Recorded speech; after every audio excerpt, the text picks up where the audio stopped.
Munde बीडमधून exit पोलनुसार आघाडीवर.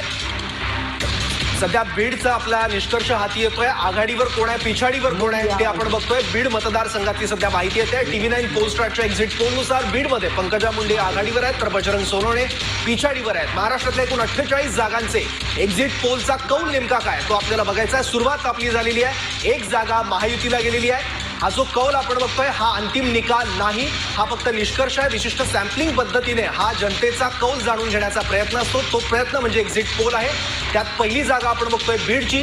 भाजपला एक जागा जाताना दिसते 48 पैकी. तर महाराष्ट्रामध्ये 48 जागा आहेत. कोला पोलनुसार आपण या बाजूला पाहतोय की भाजपच्या बाजूला एक आकडा या ठिकाणी झालाय, महायुतीच्या बाजूला एक आकडा इथे झालेला आहे. तर हे आकडे सातत्यानं बदलणार आहेत. जसे आम्ही इकडे कोण आघाडीवर कोण पिछाडीवर हे दाखवू तसे हे आकडे देखील या ठिकाणी बदलणार आहेत. आणि त्यानंतर शेवटी तुम्हाला कळेल की महाराष्ट्रामध्ये महाविकास आघाडीला किती आणि महायुतीला नेमक्या किती जागा मिळण्याचा अंदाज एक्झिट पोलनं वर्तवलेला आहे. TV9 Polstrat People's Insight exit poll आपण या ठिकाणी पाहतोय. पहिला कल बीडचा पंकजा मुंडे या आघाडीवर तर बजरंग सोनवणे पिछाडीवर.